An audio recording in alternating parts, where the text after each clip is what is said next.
Good morning. I am Debra Barney and I work at the Swanee River Regional Library.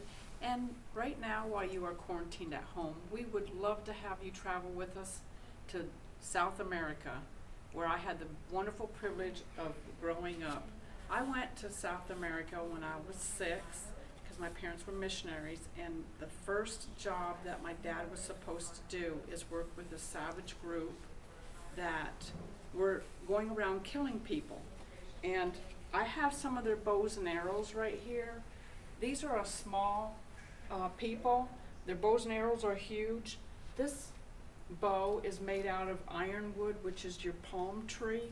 All the string is homemade out of bark of a tree. And they only had 2 different points of their arrows. This arrow, and the arrows are made out of bamboo flower, and this is also made out of palm tree. All this string is homemade, and they made it either big for like the bows or really small where they could sew.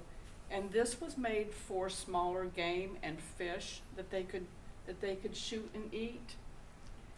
Our main problem at that time was the group was very nomadic, and they just traveled around, and they went into people's gardens, and the Bolivians did not like that. So these savages were coming out and they were shooting people with this arrow, and this is a bleeder arrow. Whatever it kills, it's for big game and people. And one of our missionaries was shot at one time, and we had to airlift him out.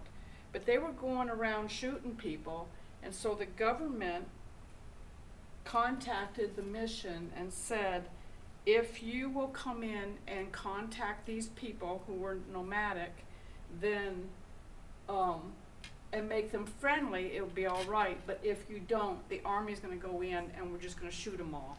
It was a small tribe, and they were very dangerous. So the first place we went, the people had no clothes, had no homes, had nothing.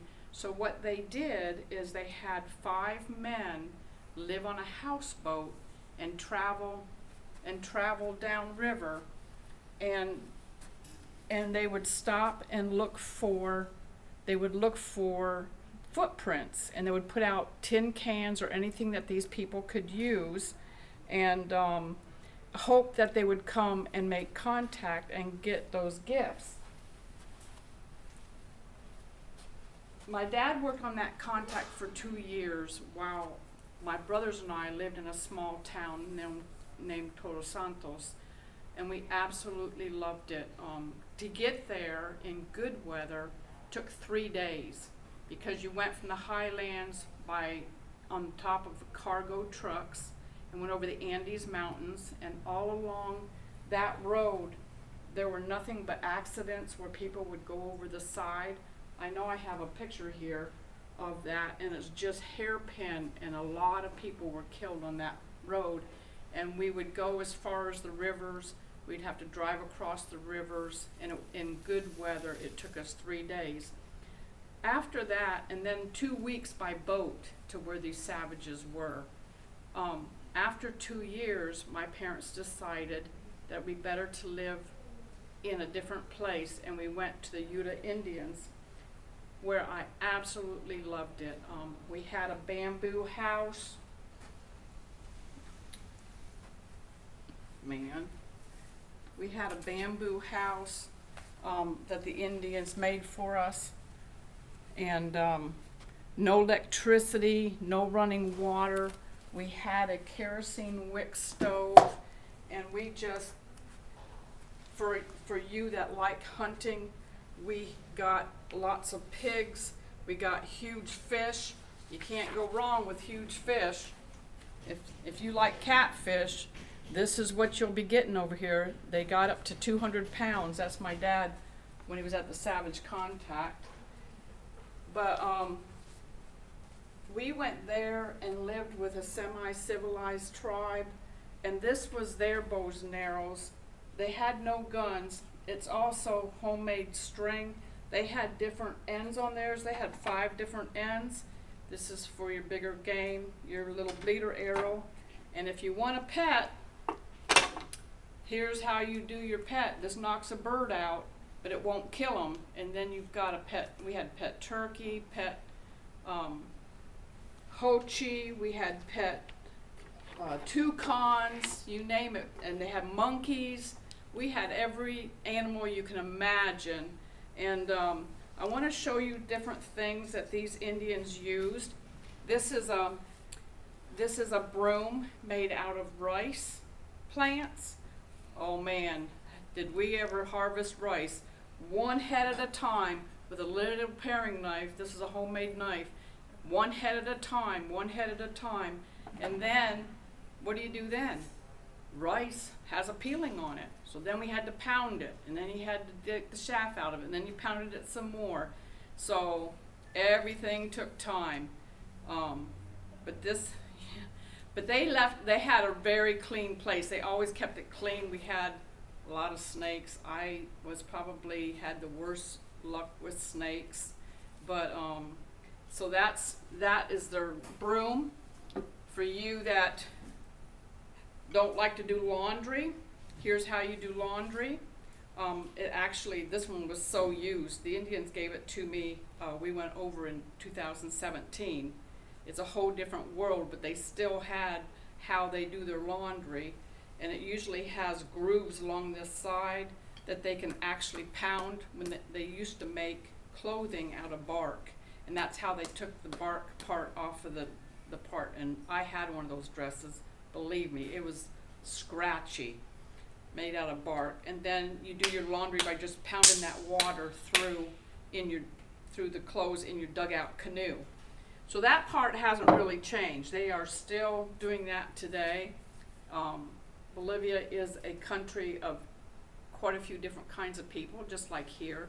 You have your Highlanders, which is your Inca race. And I have these little dolls here. I actually have an outfit that I put on. The Incas, they wear 7 skirts at the same time, and they're all very, very full like this. And then they had these fancy blouses, and this part is for their long braids that they always wear. Never show their arms. They always have their arms covered. So that's your Inca race. They'll have seven of those skirts on, and then as they get dirty, they just put it underneath, and they keep on going. And they like their women heavy, because a skinny wife is a sickly wife. So there's a lot of culture that is really, really a lot of fun. We didn't like going to the city. We liked being interior. We did all of our laundry by hand, and I have my dad doing it here, because when I was little, I did all the cooking, and my dad and mom did all the laundry, and you heated your water and put it in this tub, and then you'd have to agitate it yourself. And this is our house, bamboo house, and it had split palm floors. So every week the Indians would come and go under the floor and pick up everything we dropped through. So that is how I grew up. I absolutely loved it. That's how I learned to crochet, which you that come to the library, I teach a crocheting class. And I learned when I was about 6 or 7. I learned to sew with a hand cranked machine, which I found one on eBay, and brought back a lot of memories. I also knit, so if you're interested in that, you're welcome to come in and ask me about that. So we have of course the Highland, your flutes, which you'll find a lot of times at the fair, and your Highlanders, and then you have your lowland. We lived in cattle country for a couple of years because the ranch hands were all Utah Indians. So we went to that area. We got to visit there this time while we were in Bolivia. All your ranches, homemade cheese, everything. It's wonderful. And I want to take you over here and show you some of these things on this table. And these are from Brazil. We went to Brazil, and you'll see that the weaponry is totally different. They have your spears made out of the same ironwood as the Yutas, and they have your blowgun. I snagged me a blowgun while I was down there, and so you know, Brazil's known for putting poison darts and doing a blowgun, and the things that they blow are big thorns that they have, and then they put, there's a tree, the balsa tree. Everyone knows balsas if you make little airplanes, and the balsa tree, their flower gives out a substance that's like cotton, and that's what they put at the end so they can blow them. You have your headdress, which the key guys will still wear if he is the big chief of the tribe.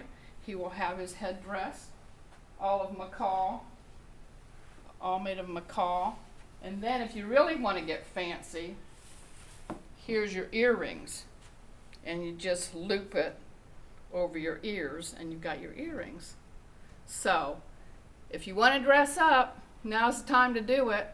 And we want to thank you for listening today.